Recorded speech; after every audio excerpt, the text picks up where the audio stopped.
In today's video, we're going to be covering two main reasons why golfers struggle in their downswing using the driver. This implies for golfers who have slower swing speeds, but also have quicker swing speeds as well. So for those of you who are new to the channel, welcome. My name is Harry, PGA professional, transforming golfers worldwide. So make sure you drop those comments down below with a tips or drills video topic you'd like me to cover next, and be sure to hit the subscribe button if you enjoy watching this one. So let's kick things off with reason number one. Now, reason number one mainly implies to golfers who have those slower swing speeds. Now, what we tend to notice with golfers with slower swing speeds maybe have limited mobility and flexibility levels, so they struggle to generate that speed naturally, is that when they come to begin the downswing with driver, they have to use other body parts. Well, subconsciously they use different body parts in the downswing, being this upper body to bring that club to make contact with the golf ball. And we'll always try and swing quicker. Because it's the driver. We want to be hitting them nice and straight, but hitting them as far as we can as well. So I've had a couple of golfers that have come and see me down here recently where they've got to the top of the swing with driver, and with irons they've been pretty nice and smooth, swinging through like so. Not really a lot of speed taking place, but great contacts and hitting them fairly straight every time. But with the driver, because it's the big stick, they're like, right, I need to hit this one now. They get to the top of the swing and they initiate this downswing by pushing the club away, almost throwing the club out in front of us like this here. Now, the problem with this is it brings the club into the golf ball on too much of a steep angle of attack. So even if you were to hit those iron shots on this steeper angle of attack, it's okay, because as long as you hit the golf ball first, you're going to get a nice compressed strike anyway, maybe a little bit of a fade taking place. But with the driver from this angle here, well, two things. The ball's on a tee, so we're probably going to hit underneath it and end up skying it, or we're going to reverse backwards to try and get this upward motion with the driver. And as we reverse back, the club's going to be dragged inwards. The hands are going to be dragged inwards towards the body, and that actually causes us now and again to cut across the ball. Or we try and flick at it last minute, close that club face down, and see those shots that go way too far to the left. So there's a lot of inconsistency in there. So as opposed to trying to force this movement to take place, we want to find a way that we can initiate a little bit more power in the golf swing, but also how we can do this effortlessly. If we don't find a way of doing this effortlessly for you, we're always going to revert back to tensing those arms, pushing the club out in front of us, and then causing those wayward golf shots. So what I want you to do just to begin with is take the club away, and I want you to set up as if you were in that driver setup, ready to hit the golf ball. Pull ball position in the front of the stance, of course. Nice, fairly wider stance than shoulder width apart. And you're going to bring your hands out in front of you, and I want you just to allow them to stay nice and relaxed, flop around a little bit, keeping them about 5 inches apart from each other. Okay, with the palms facing towards each other.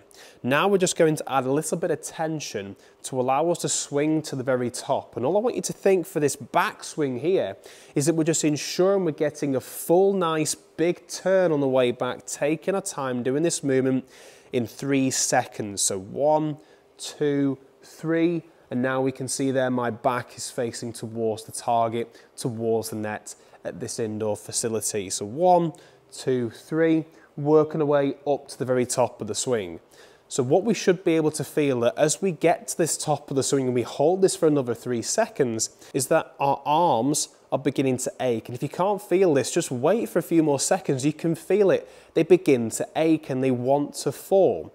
Well, a lot of golfers, those of you out there who are suffering with this issue of pushing the club outwards and getting this tension, those slower swing speeds, will increase this tension and push the club outwards. And you can see our hands come over the top. They come out in front of us, staying on the same height as our chest, whereas we want them to transition this way.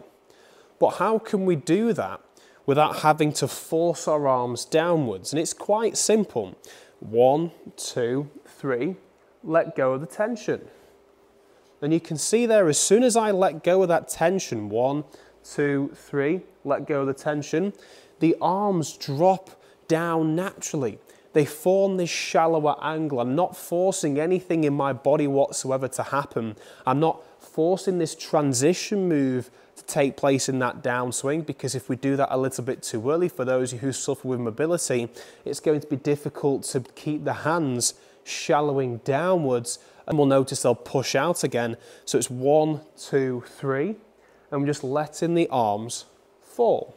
You can see there, I'm just letting all tension go, and I'm just doing this a couple of more times to really allow this feel, this sensation to take place. And if we begin to try this with the golf club now, 1, 2, 3, turning up to the very top of the swing, 1, 2, 3, and we just allow this to fall, you can see there that the club now wants to swing very much so from in to out, promoting a more in to out path and possibly seeing those controlled draw shots as opposed to those slice shots that we were beginning with. So slower swing speeds, we've found a way for you that's going to allow you to really just swing down, effortlessly allow those arms to fall on the way through. And just as a bonus tip when doing this, I just recommend that now we're thinking about our back to target, this 1, 2, 3, working it up in stages,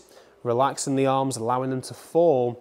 But on the way through, just think of the sternum through to finish. I see so many golfers, when they get this movement here, the sternum will stay almost facing towards the golf ball for longer. We want to get this sternum working right the way through to finish. So let's just hit one now, nice and smooth.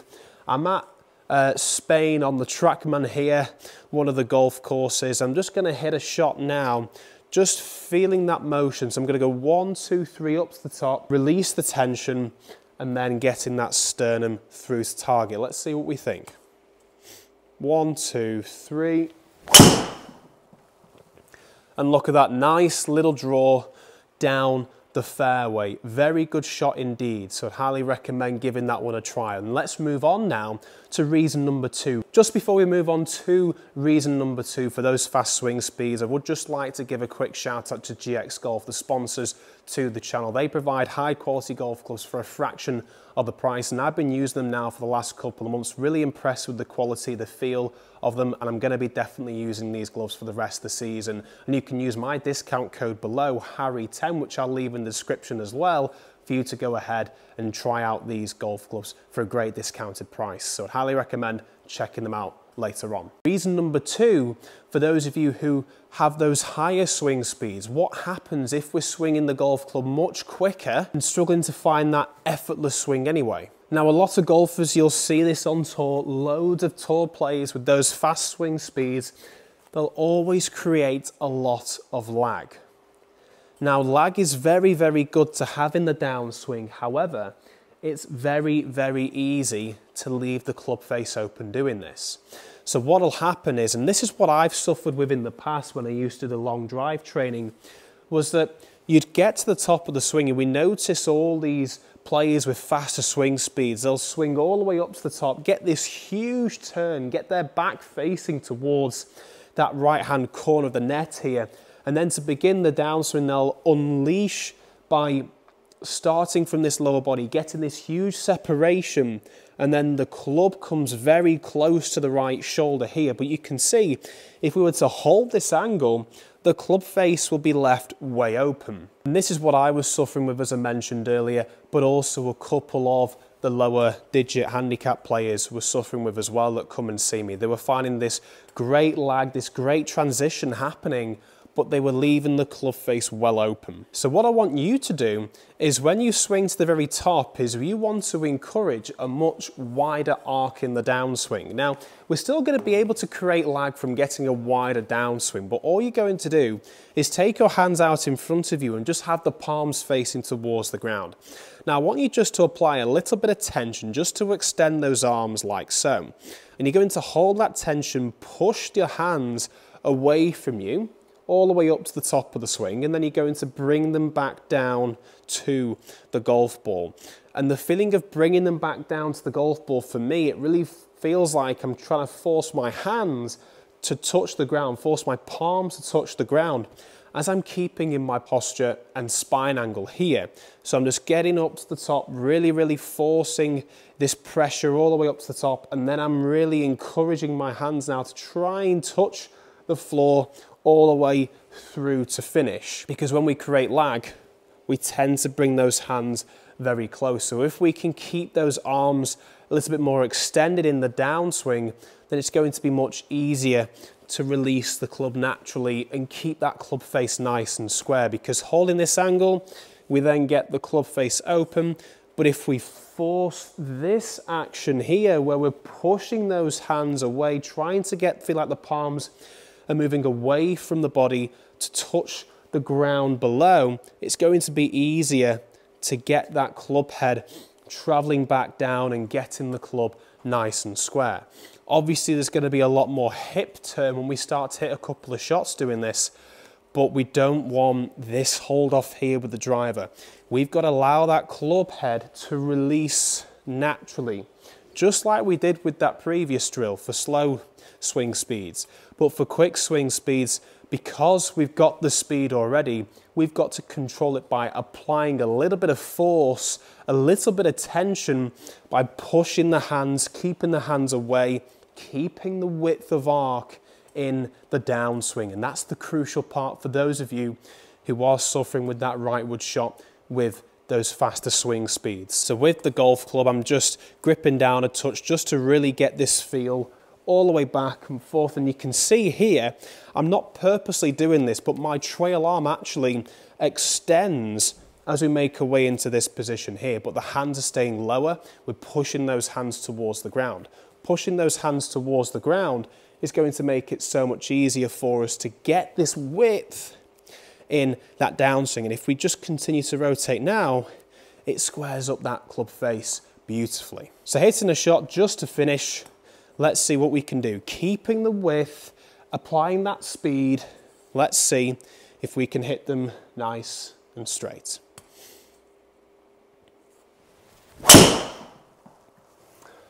And that was another nice little draw. It's definitely got a bit further just from me applying that bit of tension there.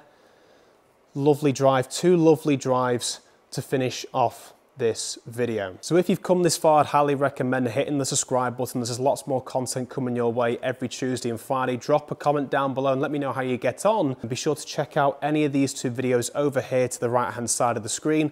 The top one talking to you a little bit more about the downswing, and the bottom one to do with the backswing. And I'm going to be revealing my own downswing course that will be available for you to take a look at very, very soon. So be sure to stay tuned for that as well. Thank you for watching, and we'll see you in the next video.